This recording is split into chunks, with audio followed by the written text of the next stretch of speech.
টাকার আসলেই মূল্য আছে, বিশেষ করে প্রবাসীদের মূল্য থাকে যতক্ষণ আমাদের হাতে টাকা থাকে।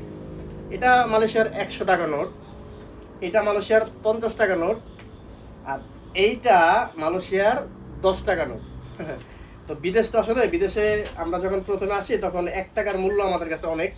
1 টাকায় 30 টাকা, আরে বাপরে বাপ, এই টাকা ভাঙা যাবো না। কিন্তু একটা সময় 100 টাকাও বাংলাদেশি টাকা হয়ে যায়। তো এটা বড় কথা না, বড় কথা হলো এই যে এতই টাকা দেখতেছেন, যার ভিতরে 100 টাকা নোট, 50 টাকা নোট, 10 টাকা নোট, 20 টাকা নোট, 20 টাকা নোট। এখন আমি একটা চিন্তা করলাম যে আমাদের জীবনটা কি জানেন, এই যতদিন বিদেশ আছি আমাদের এরকম তত্তাজা নোটের মতন মূল্য আছে, যখন বিদেশ থেকে দেশে যাবো কিছুদিন পরে 10 টাকার সমতুল্য দাম নেই। একদম বাস্তব কথা, বাস্তব মুখী আমরা।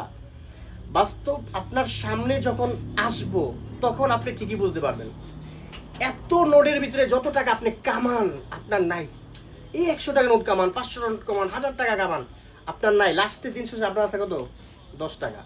কারণ এই আমরা প্রবাসীরা একটু আবেগী বেশি, বেহিসাবি। বেশিরভাগ মানুষই আমরা আবেগী বেশি, বেহিসাবি। দান করার সময় হিসাব রাখি না, আপন জন আত্মীয় স্বজনদের দিতেও হিসাব রাখি না। কিন্তু যখন মাইন্ড কাজ চিপাই পড়বো তখন চিন্তা করি, আরে কত টাকা হাতে কামাইছি, রাখতে পারি নাই, আফসোস করি। তো আসলে এই কথাটা কিনলে বেরিয়েছি আমি এখনো যে মানে অনেক কিছু শিখে গেছি তা না, কিন্তু বাস্তবে একটা কথা বলি, আমি যখন দেশে গেলাম আমার কাছে কিছু টাকা ছিল যে আমি কিছুটা কইরা খাইতে পারবো, কিন্তু আসলে দেশে যাওয়ার পরে যখন আমার কাছ থেকে টাকাগুলো যাওয়া শুরু করছে, আমি যে কিছু করতে পারবো, করার আগে আবার বিদেশে আসার জন্য পাগল হয়ে গেছি।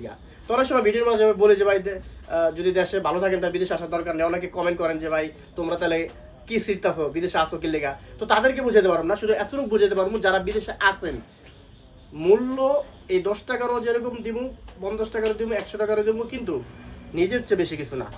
তো আত্মীয় স্বজন বা পরিবারের জন্য এইটা না দিয়া এইটা যদি দিতে পারি আর এইটা যদি নিজের জন্য রাখতে পারি, তাহলে জীবনে কিছু একটা করতে পারবো, শেষ বছর কাজে লাগবো।